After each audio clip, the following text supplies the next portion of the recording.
Hey, it's Vanessa again, and today we're going to be talking about school. I know that's everyone's favorite subject to talk about.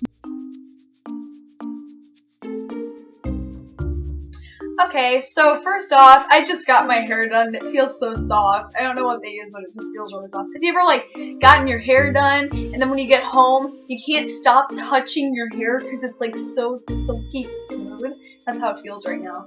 I don't know what they put in it.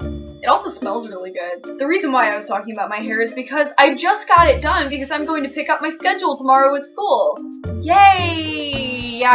But yeah, I have to go back to the school tomorrow to get my schedule. It's gonna be really hectic because you have to bring $100 to buy textbooks and uniforms and t-shirts. For some reason you have to buy t-shirts and yearbooks. I have to get my yearbook because that's my freshman year yearbook and I really want to get my yearbook. So it's really weird because they don't sell the yearbooks at the end of the year so you can have all your friends sign it before you leave for school. Well, that's not how they do it at my school. What they do is they wait until the year after, the very first day when you go to pick up your schedule, that's when they sell the yearbooks. It's really, really weird. But hey, at least I get a yearbook. So, today, the reason why, so we're starting off talking about school. So I have to go to school to get my schedule tomorrow, which also means that I need to get my locker done, and I need to get everything set up. Another thing I have to get set up is my IEP. For those of you who don't know what an IEP is, it is literally hell. No, I'm just kidding. It's actually a piece of paper like this. It's a packet full of stuff. I'll tell you about that in a second. First, I'm going to tell you what an IEP is. An IEP is, what it stands for is it stands for an individualized education program. People out there who don't know what that is, it basically dumbs everything down for you to the point where you can understand it. Basically, school was going really fast. I couldn't keep up with the rest of the kids because I was the teacher would be up there doing something, I wouldn't get it, and she'd move on before I understood it. While with an IEP, the teacher can slow down for me, after she's done with her lesson and everything, when she passes out the homework, she can come over to me and give me special attention and be like, okay, what didn't you understand? What do you need me to go over again? And that's my cue to say everything. So that's basically what it is. That's an IEP. It gives you special accommodations to help you learn easier, and hey, that's exactly what I needed.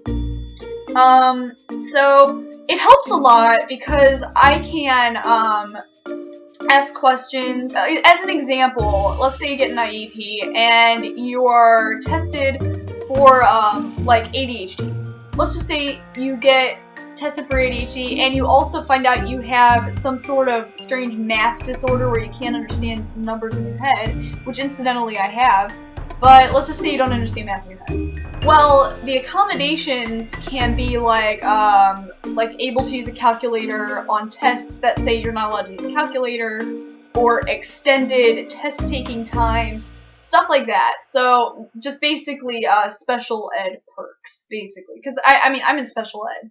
I'm saying basically a lot. Okay, someone needs to count down below how many times I'm saying basically, because woo, I'm saying basically a lot.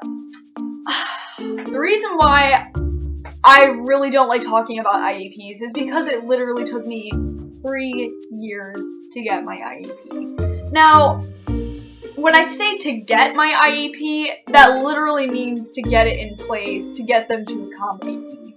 During the 3 years, they didn't accommodate me at all.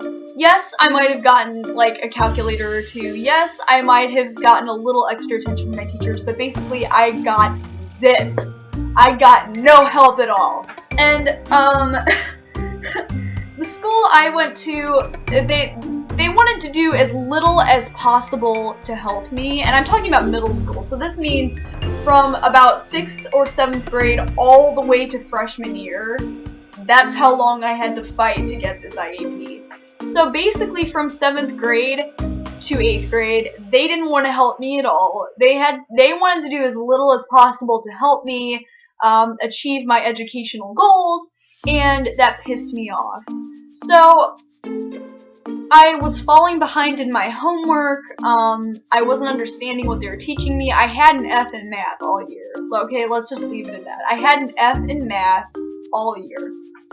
Now, I know some people out there are really good at math, and they're like, well, I just don't understand how that's possible. Well, it's possible because I don't understand math. How do letters and numbers go together? I don't Oh my god! Like, this is insanity. But,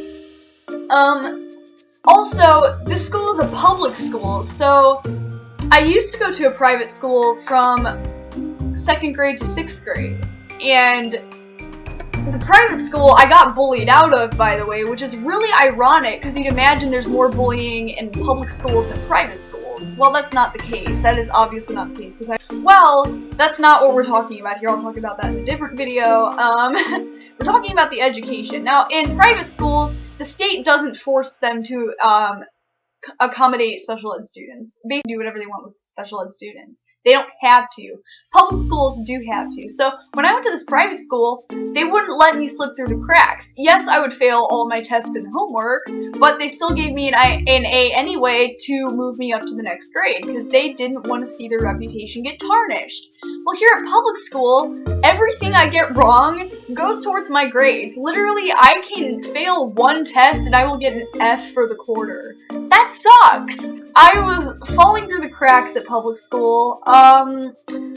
They wouldn't help me. I don't know if it was just because they were lazy or if they just did not like me. I take things personally, so I don't know if they didn't like me or what. I was always a kiss up. I was that one kiss up. That's how that all went. So they did as little as possible. We called multiple IEP meetings, and then, after a year, they decided to test me. So, okay, so they tested me. They made me do that stupid test where you put the blocks together and make a picture, and they ask really, really ridiculous questions like, what's the similarities between a lamp and a goat? That was an interesting test, and of course I got taken out of class for it, which was a complete bonus, because I hated class. Instead, I get to go upstairs and play with blocks and answer questions about goats and lamps. I had a lot of fun doing the tests. I don't think they were supposed to be fun. The lady who administered them was really nice.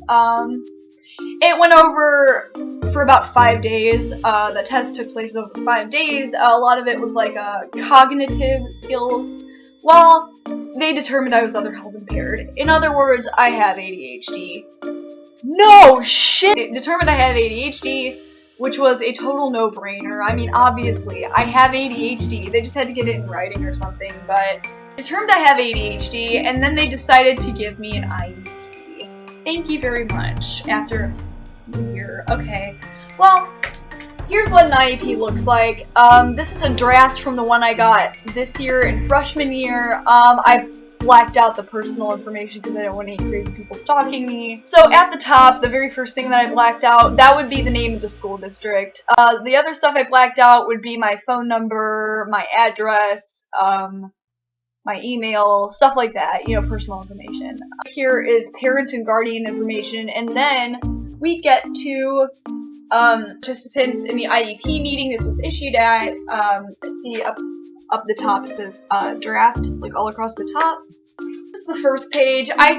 Right when they opened it up to the first page, I looked at this thing, I almost started crying because I have no idea what this says. I can read every word on this page, hear it in my head and see it on the page, and then literally say I have no idea what this is talking about. See, ADHD, that's what happens with me. I can't understand this kind of stuff. It literally flies over the top of my head. So I had my mom kind of decipher this for me during the meeting. I asked her, what does this mean? What does that mean? She deciphered it for me so I could be a part of the meeting. Because I don't like it when I don't understand what they're talking about, because they're talking about my education, so I need to know what they're talking about so I can have a say in it. I mean, I hope I have a say in my education. But, the first 3 pages is just gobbledygook. I don't understand. Second page would be special considerations, federal and state requirements. That means these are the things that they are required to do to help me with my education. I don't know if you can read that. I don't think you want to read that. I'm just showing you this to help you out. So this is what it looks like. This goes over, like, what's wrong with me and what's not wrong with me, so that whenever someone reads this, they will know, like, okay, let's say I transferred to another school district, I'd bring this with me and they'd know what's wrong with me so they can just pick up where the other school district left off. That is until you get to the accommodations and the objectives and goals. Objectives and goals.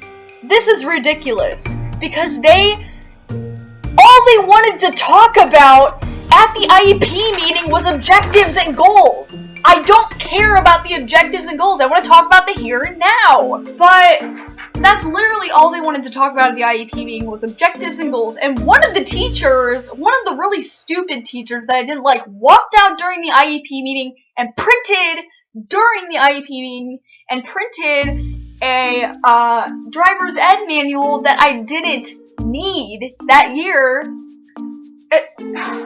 Say it was a mess. It was completely unprofessional. The IEP meeting was completely scattered. This is the one that happened this year, freshman year. So goals and objectives, this is what the page looks like. More goals and objectives. And my goals and objectives are basically to increase my math calculation skills because I suck at math. Be able to turn in my work on time because I'm a huge procrastinator. I get that from my mom. This is a specialized instruction in the areas of math calculation, learning strategies, math calculation, CT algebra science, so algebra and science. I just learned I have dyscalculia. If you don't know what that is, look it up. I don't have time to explain it. The accommodations and things that they can do to help me out with that. These are what they have to do legally to help me out and help me learn easier. And these actually do help if they did them. I'll apply for math, English, science, social studies, stuff like that. It's not social studies, it's US history, but so basically these are applied in all areas. First one is use of a calculator.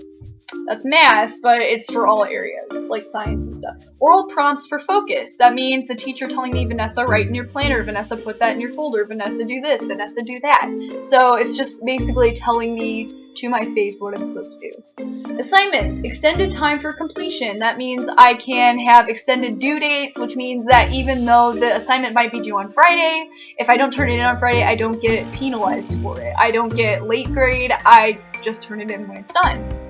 Tests and exams, alternative setting, which means if it's too distracting in the classroom, I can ask to go to the library or my case manager's room to take my test there. Environment, preferential seating, which means that if the teacher thinks I'm too distracted in the back of the class, she can move me to the front where I'm near her and she can just, it works, but I don't really like it. Tests and exams, extended time for completion.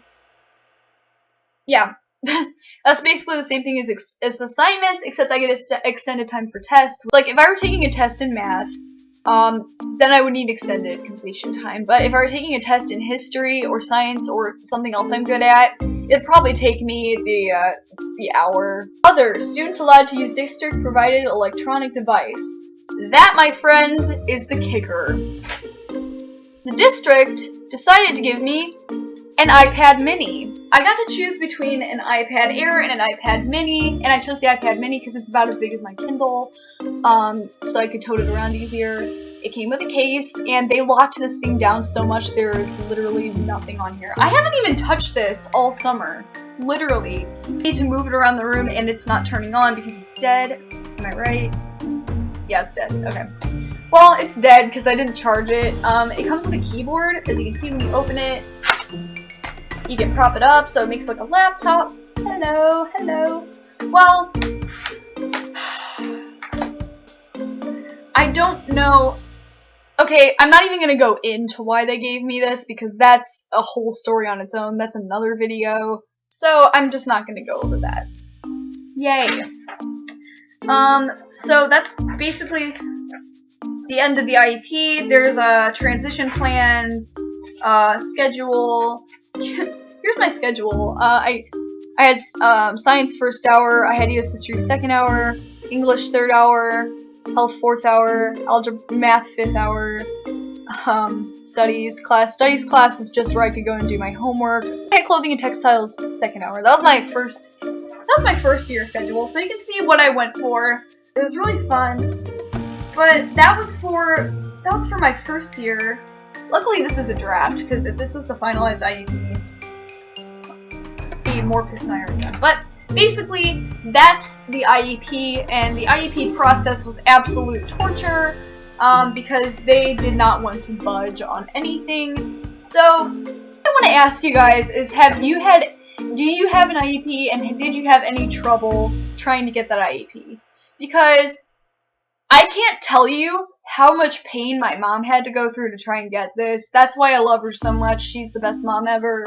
She went through hell trying to get this thing for me. She literally had to go through IEP meeting after IEP meeting, and she had to go through so much BS trying to get this. It's a miracle she still has her marbles. But IEPs are nothing to joke with. It helps, but the reason why I don't like them is because I'm not being accommodated very well. They just keep dropping the ball. And every time we point it out that they're dropping the ball, they come up with some BS excuse to try and, weasel their way out of it, and it's just not working for me. So, I want you to leave a comment down below telling me of your experiences with school districts and IEPs, and if you have one, please tell me if you have one, because I want to hear your stories. I really do. I really care about what you guys have to say. I really do. I want to hear your experiences. So, please leave a comment down below, like, subscribe to become a member of the ADHD Nation, and I will see you next time. Until then, stay sharp.